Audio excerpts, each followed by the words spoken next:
From 3 News Now and the Omaha World-Herald, this is Omaha Sunday Morning with Jennifer Griswold.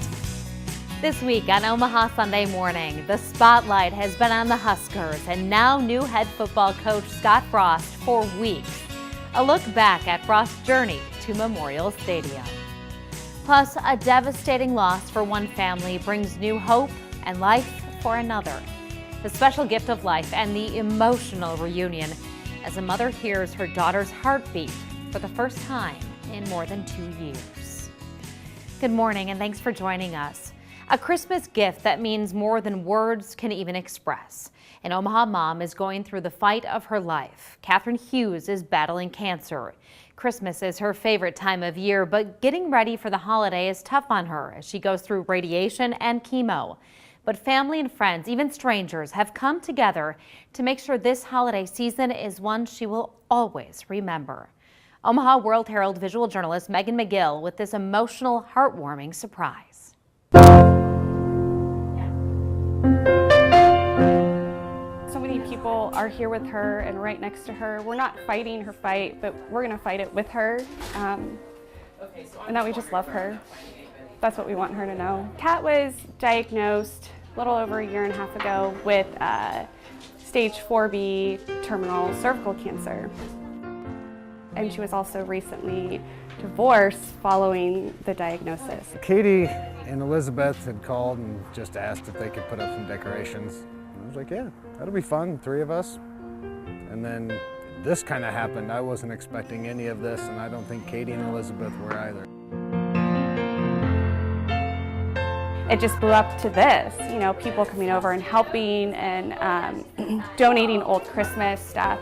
New Christmas stuff has been donated to us. Christmas is her favorite holiday, and she loves this. It could be Christmas all year for her. So this is just going to mean the world. She is a fighter. I mean, I think she would have given up quite a while ago if it hadn't been for her girls, and sorry if I get emotional. So I think she's just been fighting for them. I had to go out back a little bit ago because I'm getting a little teary-eyed, but this is just beyond. It's gonna blow her mind. She will cry. I can tell you the first thing she will do is just the tears will come.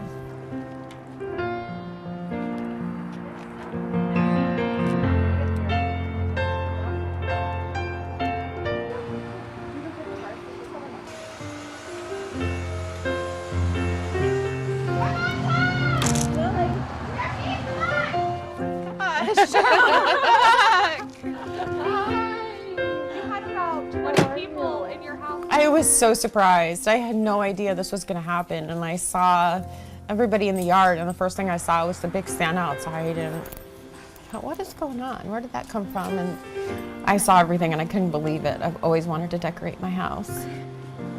I've always wanted Christmas lights. And I've always wanted that stupid tree to be. To see it so beautiful and so many new things along with my old things, it's just more than I could have ever imagined.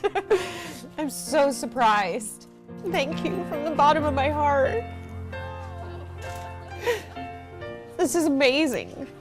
And it's amazing to know that so many people love me and love my girls.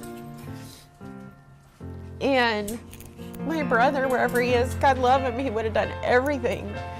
He would have done all this himself, you know, and it's just amazing. So many people love me. How beautiful is that? Hughes has 2 children. She was diagnosed with cervical cancer back in 2012. She is a fighter. Her brother says doctors have told her twice she only has 6 months to live, but she proved them wrong. We wish her the very best. Spending time in the hospital during the holidays can be a trying time for patients and their families, so there's nothing better than bringing a smile to the faces of young patients. And troopers with the Nebraska State Patrol are doing just that. They delivered teddy bears to the patients at Children's Hospital and Medical Center to brighten their day and spread a little holiday cheer. The State Troopers Association has been raising money and giving teddy bears for more than 30 years. The saddest moment of one family's lives and one of the most joyous for a man miles away. An unexpected death of a well-loved daughter led to the gift of life because of organ donation. And this week, the moment her parents never expected, hearing their daughter's heartbeat again. Lindsay Teas takes us to the meeting of past and present.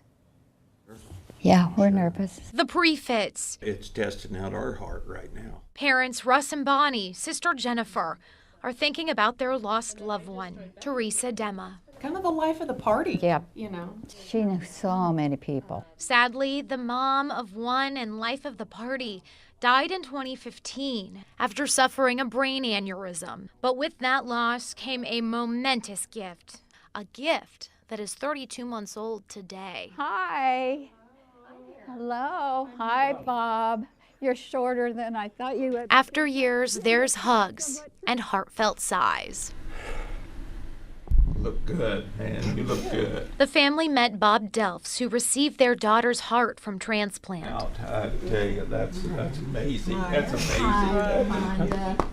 Delphs, who's from rural Ohio, shared his story with the family from rural Hebron, Nebraska. They're both from farms. They're both tough and strong. Delphs says it was hard to believe when he got so sick. There's always hope, but yet, as far as getting well on your own, there is no hope. Now, he and his wife can only say again and again in so many words, in so many ways, how grateful for life they are. You know, you're so thankful to, have your life back because you're so sick. And then he had a gift. For the family of Teresa Dema, the heart donor who saved his life. Okay, where am I going? Oh.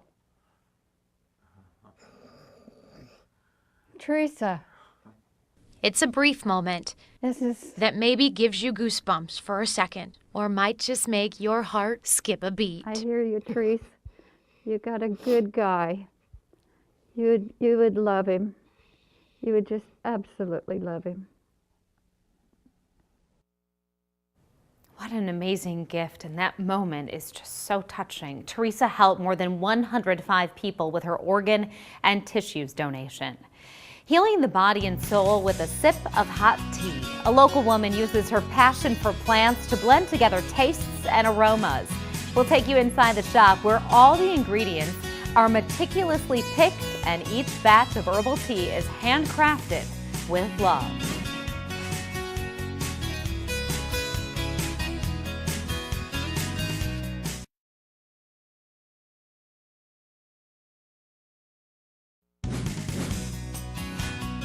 The power of a hot cup of tea. The story behind a locally owned tea shop dates back years when, at a young age, tea creator Andrea Laus remembers talking around the table with mom, grandma, great-grandma, and her aunts. And today, she uses those memories and her love for holistic medicine to change perceptions about tea. Omaha World-Herald visual journalist Brendan Sullivan shows us each cup of tea is carefully handcrafted.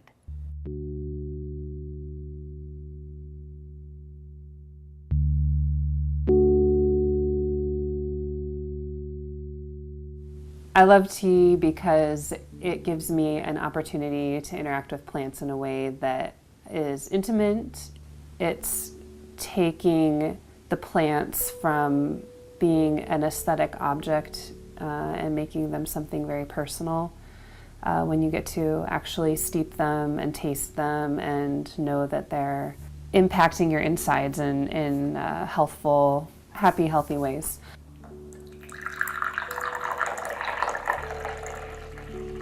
Artemis Teas exists because I was feeling frustrated at the lack of diversity in the tea market. Normally the categories of tea are either medicinal or taste-oriented. I chose to create a line of teas that brings together the best of both worlds of the greens and blacks and white teas, Camellia sinensis, and blending those with medicinal herbs in very unique and imaginative ways that tell a story or that allow the plants in each tea to come together to tell a story in their own way. As a clinical herbalist, I know a lot about each of the ingredients that I use. As a trained academic, I have a very rich background in the folkloric and literary history of a lot of these plants, and I love telling those stories and helping people get to know these plants in a more intimate way so that they begin to care about them. Really, the heart of my work is ecological, and my goal is to help people just grow more mindful about the vegetal world around them, and in such a way that they care enough that they will begin acting in its favor and on its behalf. It's really a tea company with purpose, and I wouldn't be doing it if it weren't. Artemis Teas ingredients are whole, not powdered, and nearly 100% of the teas and herbs are organic and sourced from local and regional farmers. It's been a landmark here in Omaha for decades, but next month the locally owned and operated Canfield will close its doors for good. Owner Scott Marble says 3 big reasons played into that decision. Boy Scouts of America stopped its distributor deal 2 years ago, and that accounted for about 15% of sales. And online retailers and warmer winters have also hurt the business. Canfield opened 71 years ago. It was located at 24th and Cumming for 30 years before moving to 87th and Center back in the mid-90s. From a small town in central Nebraska to big-time college football quarterback, now major college head coach, Scott Frost comes home, eager to take on the challenge of bringing Husker football back to all of its glory.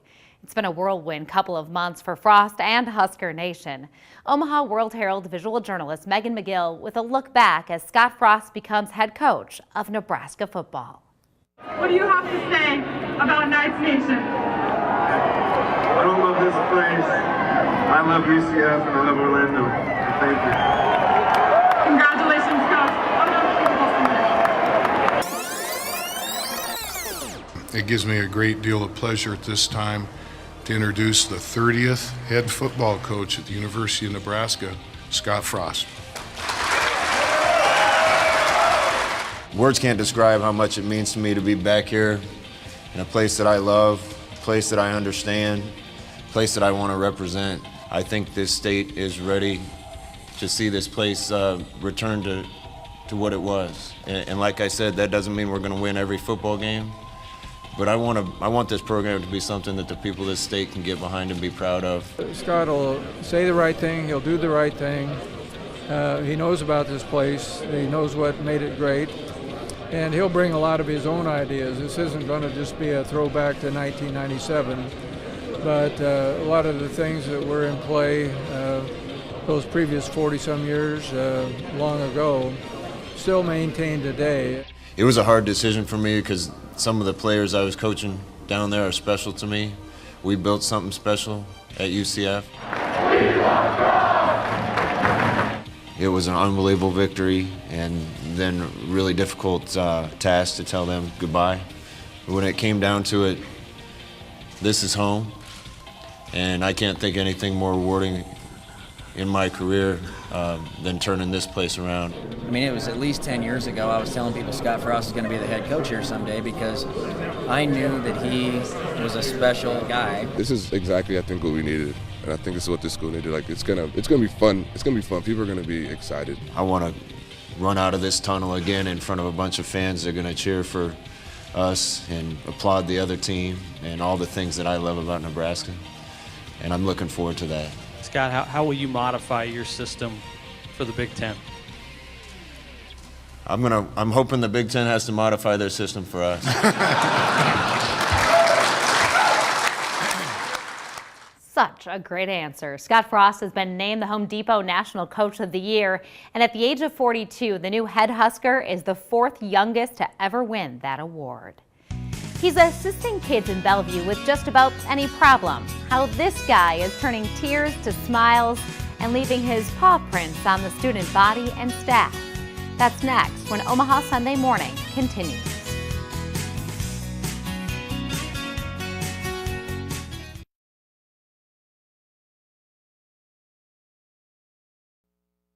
He's not exactly part of the student body or school staff, but he's someone who's changing the atmosphere at a local school.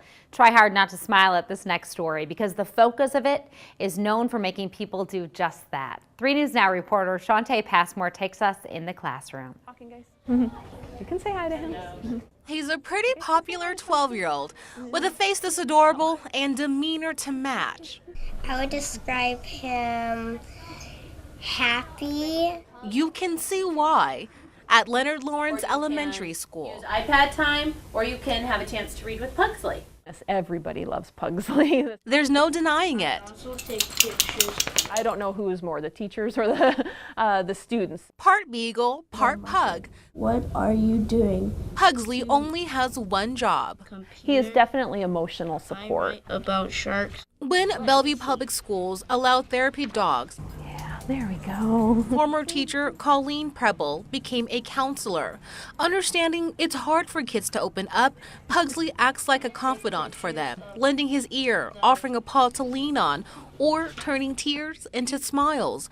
But where emotions feel foreign, Pugsley reminds them of something familiar. It's a lot more fun. Home.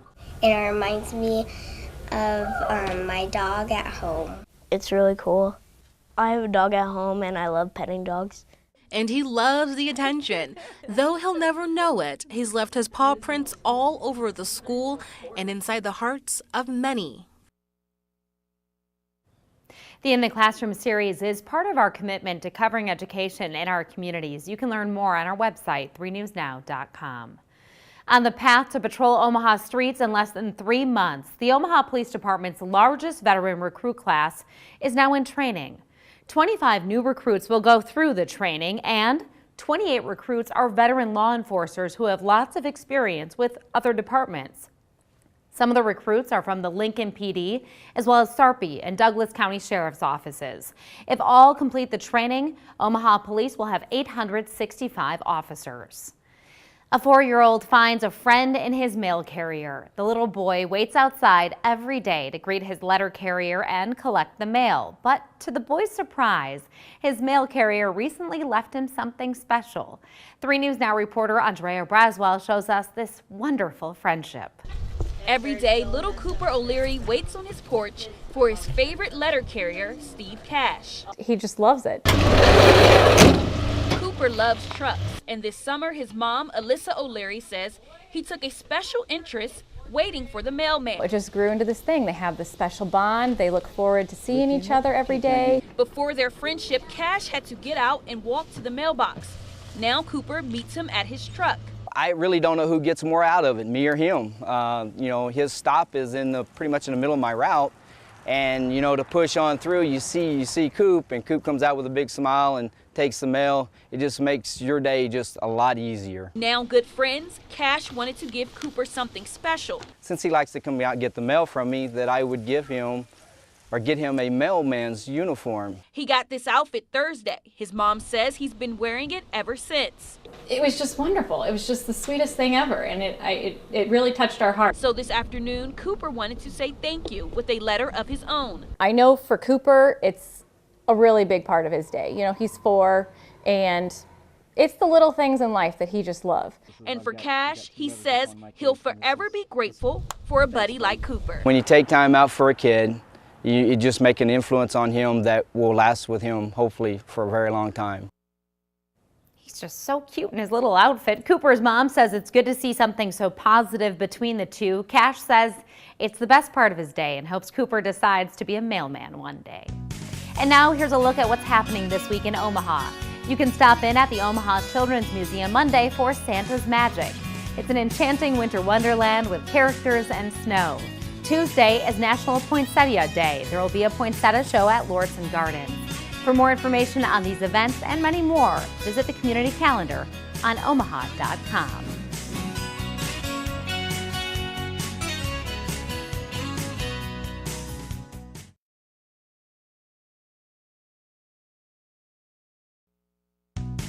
Our picture of the week is from Lordson Gardens in Omaha at the Holiday Poinsettia Show. Beautiful shot there. And finally this week, Russia in the headlines for 2 big stories. Jeff Katurba puts brush to paper in this week's cartoon. I'm Jeff Katurba. I am the editorial cartoonist for the Omaha World-Herald. In the world of creative writing, one often hears these words of wisdom. Kill your darling. Who knew writing could be so violent? The basic premise is this. If there's something in your story that you love, something you believe is the best thing you've ever written, a favorite line, a character you adore, or a scene that you are just so proud of, but that line or character or scene isn't working, you got to get rid of it. Same in the world of cartooning. Happened to me when news broke that Russia was going to be banned from the Winter Olympics. My mind immediately made a connection to the ongoing probe into possible interference by Russia in U.S. elections. Several ideas came to mind, but I could only draw one for my finished cartoon. It came down to this sketch with Robert Mueller skating all over the place, and the judges not yet sure how to score his performance. And then there was this sketch showing Vladimir Putin. Putin, of course, known for once having posed shirtless, is always fun to draw. Granted, I hadn't drawn Mueller before, but how could I pass up another chance to draw a shirtless Putin? And yet I knew in my heart that the Mueller cartoon was the better of the two. Still, I tried to figure out a way to make that Putin sketch better, but I couldn't. And so in the end, I had to kill off my darling shirtless Putin. I mean, not like in some spy novel. He was, after all, just a sketch on a piece of paper.